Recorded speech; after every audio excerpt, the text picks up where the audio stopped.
যারা জড়ো হয়েছেন কি বলছেন তারা, কোনো রকম কর্মসূচির ঘোষণা এসেছে কিনা বিস্তারিত জানাবেন আমাদের। তন্ময়, আপনি যেটি বলছিলেন যে ইনকলাব মঞ্চের কর্মী সমর্থকরা আসছে, ঠিক এমনটা নয়, বরঞ্চ এখানে আমি লক্ষ্য করেছি যেমনি শিক্ষার্থী আছে, তেমনি দিনমজুর আছে, তেমনি কিন্তু হচ্ছে সকল শ্রেণী পেশার মানুষ কিন্তু এই যে মৃত্যুর যেই সংবাদ সেটি শোনার পর কিন্তু ছুটে এসেছে এখানে। আপনি কতখানি দেখতে পাচ্ছেন আমি ঠিক জানি না, এখানে কিন্তু যে শিক্ষার্থী কিংবা বিভিন্ন শ্রেণী পেশার মানুষরা তারা কিন্তু স্লোগান দিচ্ছে হাদি হাদি হাদি হাদি স্লোগানে কিন্তু পুরো শাহবাগ এই মুহূর্তে প্রকম্পিত হচ্ছে। তন্ময়, এই মুহূর্তে পুরো যান চলাচল কিন্তু বন্ধ রয়েছে, যেই শাহবাগ মোড় আছে সেখানে যান চলাচল বন্ধ আছে। অনেক ক্ষেত্রে যারা হচ্ছে এখানকার শিক্ষার্থী আছে তারা কিন্তু বিভিন্ন হাসপাতালে যাওয়ার যে অ্যাম্বুলেন্স, সেই অ্যাম্বুলেন্সগুলোতে কিন্তু হচ্ছে যাওয়ার পথ করে দিচ্ছে। এখানে বারবার কিন্তু হাদি এবং হাদির যারা খুনি আছে তাদের বিরুদ্ধে কিন্তু স্লোগান দেওয়া হচ্ছে, বলা হচ্ছে যে গত শুক্রবার যেভাবে গুলি করা হয়েছিল, সন্ত্রাসীরা যেভাবে গুলি করে পালিয়ে গিয়েছিল, সেই ঘটনার একটি রাষ্ট্রের জন্য যেমনি নিন্দনীয়, তেমনি কিন্তু নিরাপত্তা হাদির মতো একজন মানুষের নিরাপত্তা দিতে পারেনি রাষ্ট্র, যিনি কিনা হাদি কিন্তু একাধারে যেমনি বৈষম্যবিরোধী ছাত্র আন্দোলনে অবদান রেখেছিলেন, তেমনি কিন্তু ভারতের যে আধিপত্য, সেই আধিপত্যের বিরুদ্ধে একটি বলিষ্ঠ কণ্ঠস্বর হয়ে উঠেছিলেন। সেই জায়গা থেকে আবরার ফাহাদের পরপরই যেই এই হাদি, আবরার ফাহাদ থেকে হাদি সব কিছুই যেন হচ্ছে একটি পরিকল্পনার অংশ, এমনটাই কিন্তু দাবি করা হচ্ছে। এই যে এখানে যারা শিক্ষার্থী আছে, ইনকলাব মঞ্চের যারা হচ্ছে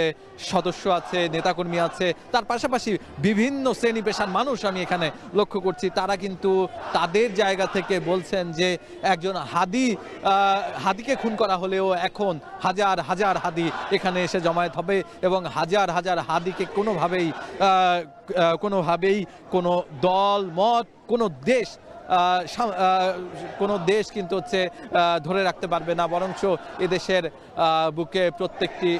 মানুষ, প্রত্যেকটি ঘরে ঘরে এখন হাদি জন্ম নিবে। আবরার ফাহাদের মৃত্যুর কথাও কিন্তু, আবরার ফাহাদের খুনের কথাও কিন্তু বারবার স্মরণ করা হচ্ছে। একটি দেশের বিরুদ্ধে, আধিপত্যের বিরুদ্ধে যেভাবে কথা বলে মৃত্যুর মুখে ঝরে গিয়েছিল আবরার ফাহাদ, যেভাবে খুন হয়েছিল আবরার ফাহাদ, তেমনি কিন্তু খুন হতে হয়েছে এই শরীফ ওসমান হাদিকে। মূলত ঠিক শুক্রবার যখন জুমার নামাজ শেষ হয়, তারপর পরে 2:24 নাগাদ একটি মোটরসাইকেলে সন্ত্রাসী এসে গুলি করে ঠিক 2 হাত দূর থেকে শরীফ ওসমান হাদির মাথায় গুলি করা হয়। গুলি করেই কিন্তু মোটরসাইকেল নিয়ে 2 জন আরোহী পালিয়ে যায় এবং পালিয়ে বলা হচ্ছে নানা সূত্রে তারা সীমান্তের ওই পারে চলে গিয়েছে। তবে এখনো পর্যন্ত কিন্তু সন্ত্রাসী ধরা পড়েনি, কিংবা এই যে এই খুন, এই হত্যার পেছনে কে আছে সেটি কিন্তু হচ্ছে এখনো স্পষ্টভাবে কোনো সরকারের কোনো এজেন্সি কিন্তু বা